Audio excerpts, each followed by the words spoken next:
वह है अध्यापक भर्ती परीक्षा को लेकर। यह परीक्षा 24, 25 और 26 अपने निर्धारित तिथि और कार्यक्रम के अनुसार आयोजित की जाएगी। इसमें किसी को कोई संशय नहीं होना चाहिए। फिलहाल के हिसाब से वो अपने निर्धारित कार्यक्रम के हिसाब से ही वो आयोजित की जाएगी। जो भी अभ्यर्थी इसमें आवेदन दिए हैं वो सभी के सभी इसमें भाग लेने के लिए अधिकृत हैं, वो भाग ले सकते हैं। आप सब लोगों को जानकारी देता हूँ कि हम लोग परीक्षा के स्टेज पर हम किसी भी अभ्यर्थी की पात्रता या उसकी पात्रता नहीं है इसकी जांच नहीं करते। स्व घोषणा आधारित वो जो भी अपना तथ्य आवेदन में दिए हैं हम उसको स्वीकार करते हैं और उसके हिसाब से हम उसे परीक्षा में भाग लेने के लिए अनुमति देते हैं, एडमिट कार्ड इशू करते हैं। और एक बार जब उनको एडमिट कार्ड इशू हो गया तो परीक्षा में भाग ले सकते हैं। और डॉक्यूमेंट वेरिफिकेशन का जब स्टेज आता है उस समय हम चेक करते हैं कि वो जो दावा किए हैं कि वो योग्य हैं, पात्र हैं, इसके बारे में उनके डॉक्यूमेंट वेरिफिकेशन के समय में हम चेक करते हैं। अब यहाँ पर आप लोग जरूर पूछेंगे और सब लोगों को ये संशय है कि बीएड वालों के केस में स्पष्ट कुछ होना चाहिए कि स्थिति क्या है। देखिए, आप लोगों ने माननीय सर्वोच्च न्यायालय का जो आदेश देखा होगा उसके पेज 45 में अंतिम पैरा में स्पष्ट लिखा हुआ है कि राजस्थान गवर्नमेंट ने बीएड अभ्यर्थियों से आवेदन नहीं लिया, उनको रोक दिया आवेदन देने से। ये गलत हुआ क्योंकि उस समय एनसीटीई का जो गाइडलाइन था वो प्रभावी था और जब तक गाइडलाइन प्रभावी है तब तक उसको मानना राज्य सरकार को था। और इस दृष्टिकोण से माननीय उच्च न्यायालय राजस्थान हाईकोर्ट और माननीय सर्वोच्च न्यायालय ने दोनों ने ये कहा कि राजस्थान गवर्नमेंट ने ये गलत किया, उनको आवेदन लेना चाहिए था बीएड अभ्यर्थियों से भी। हमारे मामले में भी वही बात लागू होता है। जिस समय हम लोगों ने आवेदन आमंत्रित किया उस समय ये बीएड अभ्यर्थी पात्र थे, योग्य थे और इसलिए उनको आवेदन आमंत्रित करने का मौका दिया गया और उन्होंने आवेदन दिया। इसी में आगे माननीय सर्वोच्च न्यायालय ने यह भी आदेश दिया है कि ये एक एस्टैब्लिश प्रैक्टिस है, सेट प्रिंसिपल्स ऑफ लॉ है कि कोई भी वैधानिक संस्था द्वारा कोई एक वैध विधिवत कोई एक आदेश निर्गत होता है तो वो तब तक प्रभावी होता है जब तक कि वो रद्द नहीं हो जाए किसी कोर्ट के आदेश से या किसी अन्य। तो इसका मतलब यह हुआ कि 11 तारीख के पहले वो आदेश प्रभावी था एनसीटी का और उसमें जो भी अधिकार उस सर्कुलर के बेसिस पर जो भी अधिकार लोगों को मिला वो अधिकार सुरक्षित है, वो उसमें कोई रुकावट नहीं।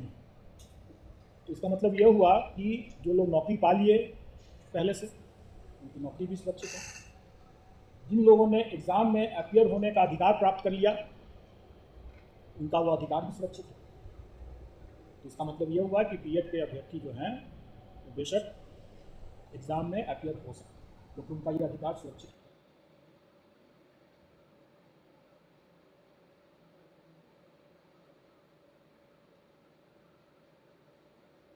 सुरक्षित हो चुका है, लेकिन यह अधिकार उनके सिर्फ एग्ज़ाम में अपीयर होने का है जो कि सुरक्षित है, उसके फल पर उनका अधिकार अभी नहीं है। परीक्षा फल के अधिकार के बारे में इसमें हमारे विज्ञापन में भी ये अंकित है कि कोई भी निर्णय एनसीटी के परामर्श से जो राज्य सरकार जो निर्णय करेगी वही मान्य होगा, क्योंकि हम लोग एनसीटी से गाइडेड होते हैं। और जैसा कि आपने मैंने पहले बताया कि पेज 45 सुप्रीम कोर्ट के ऑर्डर के लाइट में राजस्थान सरकार को भी एनसीटी के आदेश को मानना चाहिए था क्योंकि वो उस समय प्रभावी था और हम लोग भी उसी को मानते हैं। और एनसीटी का गाइडलाइन जो भी रहेगा, राज्य सरकार का जो भी उस पर जो निर्णय होगा वही अंतिम निर्णय है, वही मान्य होगा, ये सबको मानना है। इसके संबंध में जब स्थिति आएगी कि परीक्षा फल के संबंध में कि उनकी पात्रता बनती है कि नहीं बनती है, इसके संबंध में जो भी निर्णय होगा वो उस समय उसके परीक्षा फल को प्रभावित करेगा। अब एक जैसा आप लोगों ने पाया ही होगा कि माननीय सर्वोच्च न्यायालय ने राइट टू एजुकेशन को राइट टू क्वालिटी एजुकेशन भी माना है। स्वाभाविक है और आप सब लोग अवगत हैं कि राइट टू लाइफ, जीवन का अधिकार, ये शिक्षा के अधिकार के पहले से ही हमारे संविधान में जीवन का अधिकार जो है एक मौलिक अधिकार के रूप में पहले से उपलब्ध है। और माननीय सर्वोच्च न्यायालय ने ही अपने खुद के बहुत से आदेशों में इसको विस्तारित करके ये भी कहा है कि राइट टू लाइफ जो है, right to live with dignity को भी उसमें ऐड किया है। और ये अधिकार जो मौलिक अधिकार है, जो कि राइट टू एजुकेशन के पहले से, जैसा आपने अभी देखा कि during the currency of the circular, मतलब जो जब तक एनसीटी का वो सर्कुलर वैलिड था तब तक जो अधिकार मिल गया कैंडिडेट्स को, वो अधिकार सुरक्षित होना चाहिए।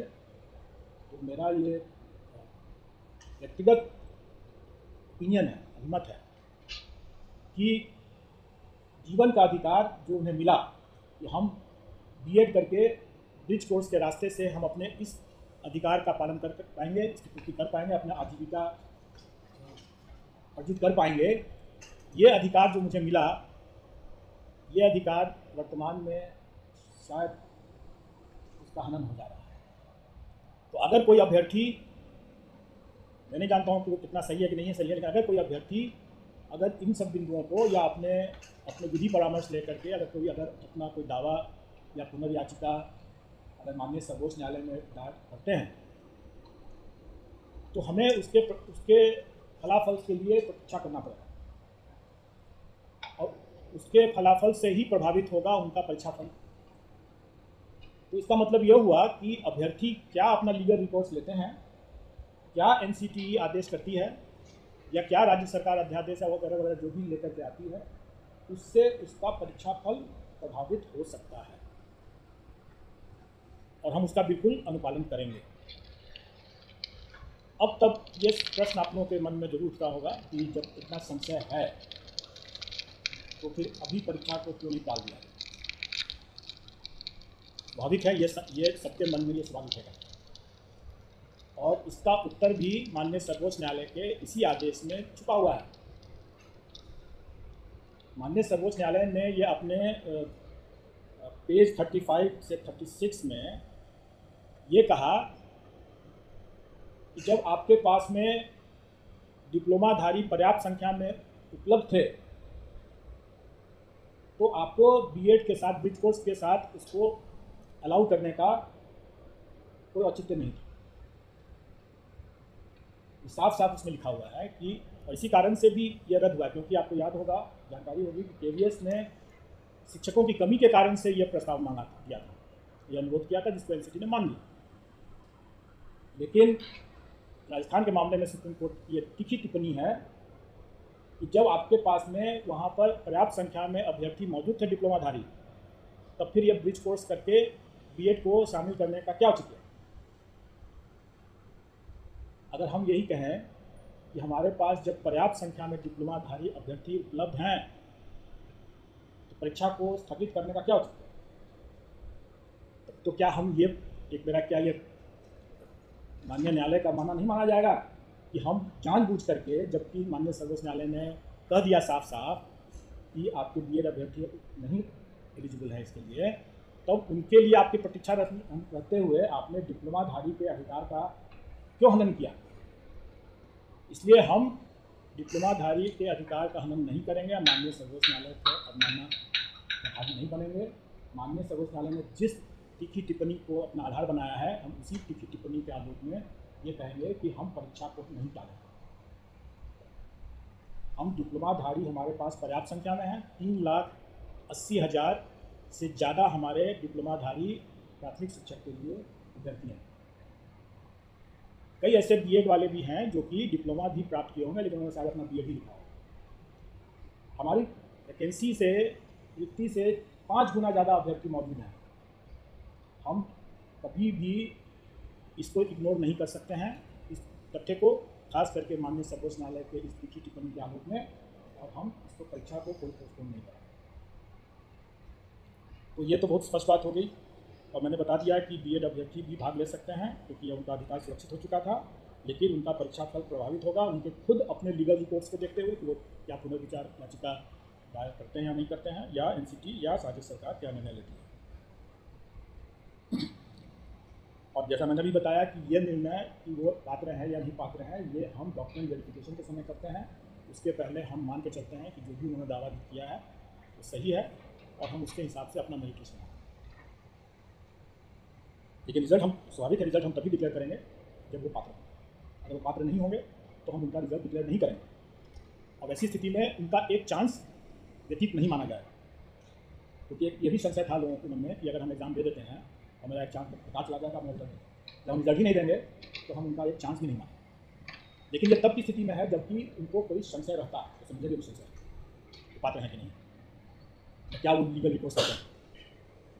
लेकिन अगर ये क्लियर अगर हो जाता है और उसके बावजूद जानते बूझते अगर वो अपीयर होते हैं तब उसको हम उनके चांस को व्यतीत मानेंगे। जैसे कि हम लोगों ने अपीयरिंग कैंडिडेट्स के लिए, जैसे सीटेट अपीयरिंग कैंडिडेट्स के लिए या बीएड अपीयरिंग कैंडिडेट्स के लिए कोई परीक्षा में जो हम अनुमति दे रहे हैं तो भली भांति जानते हैं कि वो अपना एक चांस को एग्जॉस्ट कर रहे हैं, चाहे वो सीटेट क्वालिफाई करते हैं या नहीं करते हैं, वो अपने एक चांस को व्यतीत करते हैं, क्योंकि भली भांति वो जानते बूझते वो अपीयर हो रहे हैं, इसलिए उनका चांस व्यतीत माना जाएगा। लेकिन इस पर्टिकुलर मामले में, बीएड के मामले में अगर संशय बना रहता है और अगर हम उनका परीक्षा फल नहीं घोषित करते हैं, रोकते रखते हैं, तो उनका चांस भी व्यतीत नहीं माना जाएगा और उनका 3 चांस, हर परीक्षा के लिए 3 चांस सुरक्षित होगा। ये तो अब मैंने जो बता दिया, जो आए दिन लोग तरह तरह के अटकलबाजी लगाते हैं और एक तरह से जो अभ्यर्थियों के शुभचिंतक हैं वो बेसिकली रक्षा में हत्या कर रहे हैं, क्योंकि उनका मन अगर विचलित है तो परीक्षा में कैसे पढ़ेंगे, स्वाभाविक है। आए दिन हम लोगों के पास में ये भी एक अनुरोध आते रहा है कि भाई ये पहली बार ये परीक्षा हो रही है, इसके क्वेश्चन के पैटर्न, इसके स्टैंडर्ड्स, इन सब चीज़ों का कोई पूर्वोदाहरण नहीं उपलब्ध है, तो हम तैयारी करने में कोई कठिनाई हो रही है, इसलिए इसमें से नेगेटिव मार्किंग को हटा दिया। इस पर सरकार का भी अनुरोध है और कमीशन ने इस पर विचार करते हुए इस बार के लिए नेगेटिव मार्किंग को हटा दिया। तो जो चूँकि हमारे क्वेश्चन पेपर्स पहले से मुद्रित हो चुके हैं, उसमें लिखा हुआ होगा कि नेगेटिव मार्किंग भी है। अभी तक हम लोगों ने, चूँकि इसी वहाँ पर स्थिति बनी हुई थी हमारे यहाँ भी कि इसमें नेगेटिव मार्किंग रखा जाए कि नहीं रखा जाए, इसलिए हमने अभी तक बताया भी नहीं था कि कितना नेगेटिव मार्किंग होगा। तो हमारे कमीशन ने विचारपूर्वक निर्णय लिया है कि नेगेटिव मार्किंग इस बार की परीक्षा में पूर्वोदाहरण या दृष्टांत नहीं बनने के शर्त पर इसको इस बार के लिए हटाया गया। इस बार नेगेटिव मार्किंग नहीं रही। दूसरा, इस बार हम लोगों ने परीक्षा के लिए कई व्यापक व्यवस्था किया, कदाचार मुक्त परीक्षा हो सके, इसके लिए हम लोगों ने बहुत व्यापक व्यवस्था किया है, बायोमेट्रिक का भी, कैमरा का भी और ऑब्जर्वर्स का भी। आप सब लोग अवगत हैं कि 1 घंटा पहले परीक्षा कक्ष में प्रवेश बंद हो जाएगा। बहुत बार लोग इसको कंफ्यूज कर जाते हैं, लोग ये बोलते हैं कि 1 घंटा पहले सेंटर में पहुंचना। नहीं, 1 घंटा पहले अगर आप सेंटर में पहुंचेंगे तो आप प्रवेश नहीं कर पाएंगे। आपको 1 घंटा से अधिक, मतलब कि 2.5 घंटा से लेकर के 1 घंटा पहले तक में आपको प्रवेश मिल सकता है। आपको उसी के हिसाब से वहाँ पहुँच जाना है और 1 घंटा पहले बंद हो जाएगा। और इस बार कैमरा भी लगा रहेगा गेट पर भी, कक्ष में। तो इसलिए इसका कोई उल्लंघन न करे, ये सब कैमरा के नज़र में रहेगा। हम लोगों ने अपनी पुरानी व्यवस्था के हिसाब से अनसील करना, मतलब कि क्वेश्चन पत्र का जो बॉक्स है वो सीधे पहुंचेगा परीक्षा कक्ष में और अभ्यर्थियों के समक्ष खुलेगा। लेकिन स्वाभाविक है कि वो बॉक्स जो होगा वो एक ही कक्ष में पहुंच पाएगा और वहाँ से उसके अंदर से सील पैकेट निकलेगा और फिर वाला जो कक्ष में जाएगा। लेकिन जो पहला कक्ष में बॉक्स पहुंचेगा, सेंट्रल सुपरिटेंडेंट के चैम्बर में बॉक्स नहीं जाएगा, सीधे परीक्षा कक्ष में जाएगा और सीधे वहीं पर अनसील होगा। और मैं इस बार बता दूं कि सील किस तरह से होगा ताकि अभ्यर्थी भी जाने, और फिर इसके बाद जब परीक्षा समाप्त होने के बाद अभ्यर्थियों के समक्ष लिफाफे में वो सील होगा और वापस फिर उस बक्से में भी सील होगा। और ये अभ्यर्थियों की जवाबदेही रहेगी कि वो अपने समक्ष सील होकर के जब अंदर चला जाए उसके बाद ही वो परीक्षा कक्ष छोड़ें, क्योंकि बाद में अगर वो कहते हैं कि मेरा OMR शीट गायब हो गया तो उसको हम लोग अनुपस्थित मानेंगे या मानेंगे कि वो अपने ज़बरदस्ती वो अपने जेब में रख के लेके जाए और वो कदाचार माना जाए।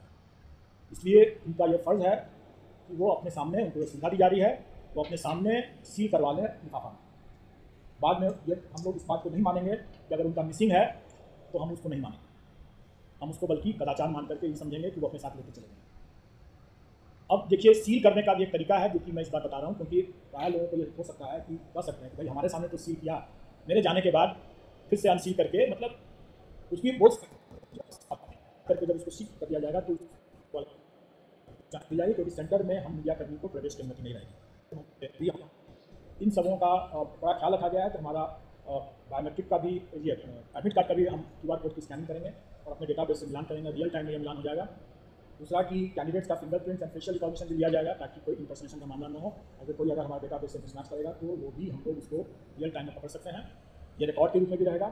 और हम लोग अलग से भी ये व्यवस्था कर चुके हैं कि अब जब कोई व्यक्ति कोई अभ्यर्थी सक्सेसफुल होने के बाद जब नौकरी के लिए जाते हैं तो उसका डॉसियर जो होता है, डॉसियर अभी तक हम लोग हार्ड कॉपी में भेजते थे, अब हम लोग सॉफ्ट कॉपी में भेजना शुरू कर चुके हैं, जिसमें हम लोग सॉफ्ट कॉपी में इसमें उसके डॉक्यूमेंट्स के साथ साथ उसका जो बायोमेट्रिक डिटेल्स हमारे पास है वो भी हम भेजेंगे, एक दायरे में रहेंगे।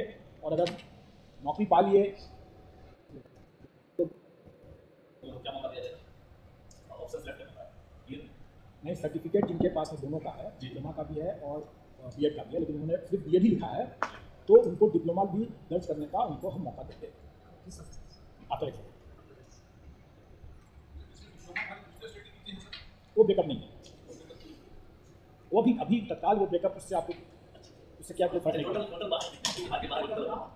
देखिए, पहली बात कि वो आपको उसको जानने की कोई ज़रूरत नहीं है, आंकड़े हैं हमारे पास, और आंकड़े इतने ऐसे नहीं है कि बिहार के लोग कम हो जाते हैं, ऐसी बात नहीं है, बिहार के लोग कहीं ज़्यादा हैं उससे, काफ़ी ज़्यादा उससे, लेकिन ये विश्लेषण करने का कोई औचित्य नहीं।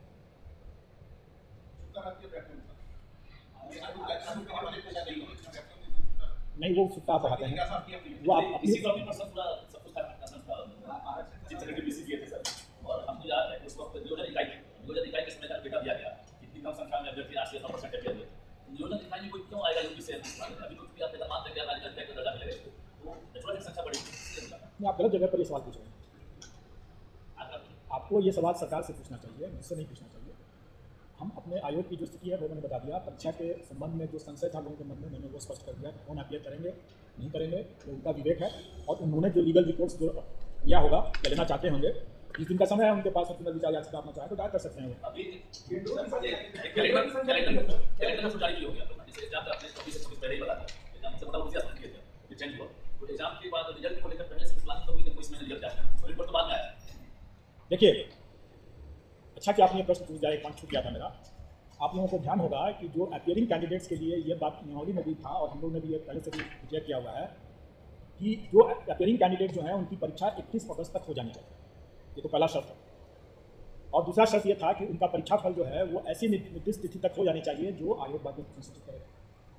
अभी तक आयोग हम लोगों ने वो निर्दिष्ट तिथि संसूचित नहीं की, अभी तक वो निर्दिष्ट तिथि संसूचित नहीं किया है, क्योंकि अभी तक हमारे पास ये नहीं था कि हम परीक्षा फल कब तक घोषित कर पाएँ, क्योंकि वो आंकड़े हमारे पास नहीं थे उस समय।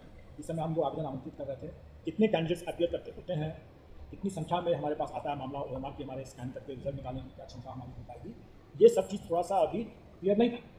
इसीलिए हम लोगों ने वो तिथि नहीं बताया कि रिजल्ट हम कब घोषित करेंगे, क्योंकि रिजल्ट घोषित करने के पहले हमें उनका वो सर्टिफिकेट की जरूरत पड़ेगी। तो वो सर्टिफिकेट अगर नहीं मालूम रहेगा कि वो पास करते हैं कि नहीं करते हैं, तो हम कैसे उनका रिजल्ट दे सकते हैं। तो अब लेकिन इसके बाद अभी जो वर्तमान में एक बड़ी समस्या जो आ गई है, बड़ा समस्या जो उत्पन्न हो गया है, वो बीएड अभ्यर्थियों की पात्रता को लेकर। इसका मतलब यह हुआ है कि हम रिजल्ट निकालने के समय तक हो सकता है कि यह संशय दूर न हो, तो ऐसी स्थिति में हमको इनका रिजल्ट को तो वैसे ही रोक रखना पड़ेगा। अगर वो संशय अगर मान लेते हैं कि वो बीएड अभ्यर्थी माननीय सर्वोच्च न्यायालय में पुनर्विचार याचिका दायर कर देते हैं और वहाँ से अगर कोई एडमिट हो जाता है तो हमें उसके लिए प्रतीक्षा करना।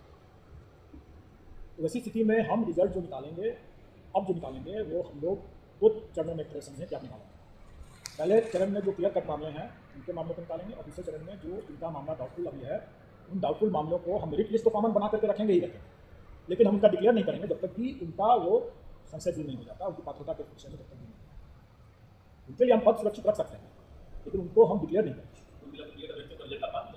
संशय दूर होने के बाद करेंगे, अगर संशय पहले से दूर हो गया तो हो गया। यही स्थिति सीटेट जो अपियरिंग कैंडिडेट होंगे या जो बीएड के जो अपियरिंग कैंडिडेट होंगे, जो अपनी पात्रता उनके अपियरिंग जो एग्जाम्स में हैं उसके परीक्षा पर आधारित होगा, उनके लिए भी हम लोग इसको सुरक्षित तो रखेंगे लेकिन डिक्लेयर नहीं करेंगे। अब रही बात कि उनको अंतिम तिथि क्या मिलेगा, जिस तिथि तक उनका संशय दूर हो जाना चाहिए या उनका एग्जाम का रिजल्ट आ जाना चाहिए, डॉक्यूमेंट वेरिफिकेशन की जो तिथि होगी वही तिथि हमारी अंतिम तिथि। अगर सिर्फ एक ही मामले में जहाँ पर माननीय सर्वोच्च न्यायालय के द्वारा पुनर्विचार याचिका इसमें एडमिट कर लिया जाता है, वैसे मामले में हम प्रतीक्षारत रहेंगे। अन्यथा बाकी मामले में तो मैं नहीं समझता हूँ कि संशय की स्थिति उस समय तक बरकरार रहेगा। डॉक्यूमेंट वेरिफिकेशन की तिथि में अगर वो संशय दूर हो चुका रहेगा तो निश्चित तौर पर हम परीक्षा पर निकालेंगे उसी को। डॉक्यूमेंट वेरिफिकेशन हमारा स्टार्ट हो जाएगा, हम समझते हैं कि इस महीने मतलब सितंबर महीने के अंतिम सप्ताह के आसपास में वो डॉक्यूमेंट वेरिफिकेशन की स्थिति में हम लोग आते हैं। एक और आंकड़ा संदेश दे आप मान के चलें कि 20 तारीख से 25 तारीख के बीच का एक लगभग का तिथि रहेगा जहाँ से हम लोग डॉक्यूमेंट वेरिफिकेशन की मांग करेंगे। डॉक्यूमेंट वेरिफिकेशन कई चरणों में होगा, क्योंकि हमारी वैकेंसी जो है 1,70,000 है और हमारे जिला सिर्फ 38 है। देखिए, संशय वाला जो रहेगा उसका तो डिक्लेयर हम नहीं करेंगे जब तक संशय का निराकरण नहीं हो जाता है। स्वाभाविक है, अगर आप स्वयं सोचें कि माननीय सर्वोच्च न्यायालय में अगर मान लीजिए पुनर्विचार याचिका लंबित है, चाहे वो अभ्यर्थियों की हो, चाहे राज्य सरकारों की हो, चाहे एनसीटी की हो, किसी की भी, तो हम क्या रिजल्ट दे देंगे? स्वाभाविक है कि हमको रुकना पड़ेगा इसके फलाफल के, क्योंकि हम ऐसा कोई भी कदम नहीं उठा सकते हैं जो माननीय सर्वोच्च न्यायालय के आदेश के विपरीत हो। लेकिन अगर कोई संशय ही नहीं रहा, सब कुछ एकदम ब्लैक एंड व्हाइट क्लियर हो गया, तो हम तो उसके हिसाब से बिल्कुल रिजल्ट निकालेंगे। प्राथमिक के लिए भी जो मामले क्लियर कट हैं, जैसे डिप्लोमाधारी के मामले में कोई संशय नहीं, बिल्कुल जारी करेंगे। अगर वो कॉमन मेरिट लिस्ट में हम ऑफकोर्स हम बीएड वालों का अगर संशय रहता है तो उनके लिए अपने पद को सुरक्षित रखते हुए बाकी पद हम निकाल देंगे। और डिप्लोमाधारी अगर आते हैं तो क्यों नहीं निकालेंगे? नहीं, डिप्लोमाधारी वालों का तो बिल्कुल रिजल्ट सितंबर में ही आ जाएगा।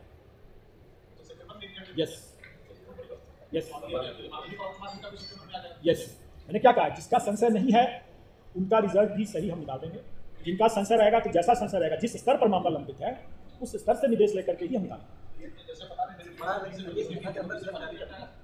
एक मिनट,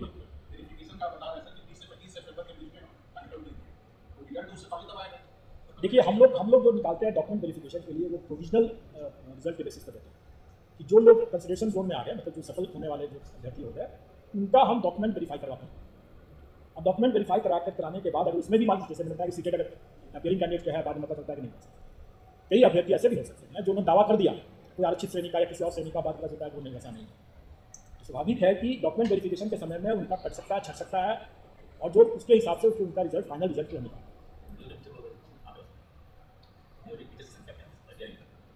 इसमें जिन्होंने आवेदन दिया 67,000।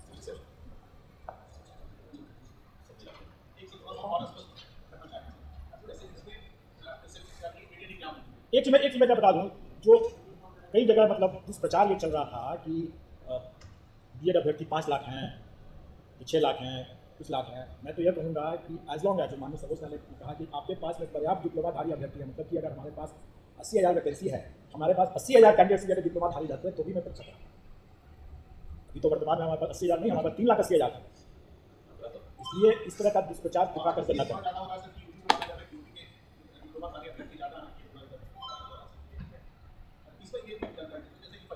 पहले तो ये जो यूपी और बिहार का जो आप जो क्षेत्रीयवाद जो कर रहे हैं ना, लेकिन जो आंदोलन ही हुआ था उसमें, और का ये विषय है कि हम लोग भर्ती रिक्तियों को भरें, क्योंकि जैसा अभी ये बात हुई कि शिक्षा के का जो अधिकार है पार्टी, उसके तहत अगर कोई शिक्षक ही नहीं है तो शिक्षा का अधिकार का क्या है? इसलिए हमें रिक्तियों को भरना आवश्यक है, और सरकार भी कुछ संकल्प है, और इसीलिए हम लोग भी कुछ संकल्प है कि हम लोग भरेंगे। इसलिए हमारा कैलेंडर भी तैयार है। स्वाभाविक है कि आने वाले समय में अगर इसकी भी वैकेंसी बच जाए, कुछ अगर इस कारण से इसे बचना नहीं चाहिए, लेकिन अगर बच जाता है तो वैकेंसी, और कल को अगर सरकार और भी वैकेंसी क्रिएट करती है तो बार बार लोग मांग करते रहे हैं, तो बहुत संभव है कि सेकंड राउंड, थर्ड राउंड, कितना राउंड होगा सरकार करना चाहेगी, कर सकती है।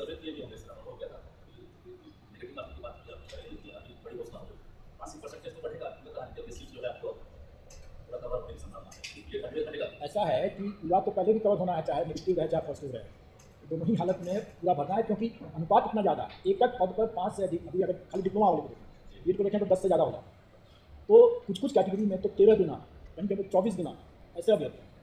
तो इसलिए और कुछ नहीं है, तो स्वाभाविक है कि जो हमारी जो अभ्यर्थी जितने दिए हैं उसके हिसाब से अगर हम जो अपना जो 100% भरने का प्रयास करेंगे तो भी हम 100% नहीं भर पाएंगे, कारण कि कुछ ऐसे पद हैं जिसमें कि अभ्यर्थी कम है, रुकी जाता है। तो वैसे मामले जो होंगे, स्वाभाविक है कि वैसे मामले को सरकार अगर चाहेगी तो वैसे रिक्तियों को फिर से सेकंड राउंड के लिए लाएगी। जैसा आप जानते ही हैं कि STET की परीक्षा भी है, तो वो भी परीक्षा तब तक हो चुका रहेगा, उसका भी रिजल्ट आ चुका है, तो उसके बाद सेकंड राउंड हो सकता है। वही सब हम लोग आएंगे। सरकार और जो है उसका मैंडेट हम लोग को जो मिला है, उस मैंडेट के हिसाब से हम लोग परीक्षा को सफलतापूर्वक, सदाचार मुक्त, पूर्ण पारदर्शिता के साथ करने के लिए कुछ संकल्प हैं। और आप लोगों ने जो पाया भी होगा कि 67 ऑनवर्ड, मतलब 67 की जो पुनः परीक्षा के बाद जितनी भी परीक्षा जो दी गई है, सभी परीक्षा में अभी तक हमारे यहाँ आयोग से कहीं पर भी कोई शिकायत कदाचार को लेकर के, पेपर लीक को लेकर के, शायद अब आपको साथ भूल भी गए once upon a time there was a paper leak, इतिहास हो गया, तो शायद अभी भी कोई चर्चा नहीं कर रहे हैं। तो अच्छी बात है, ये कॉन्फिडेंस देता है, और आप लोग भी सतर्क रहें और हम लोग को भी सतर्क रखें।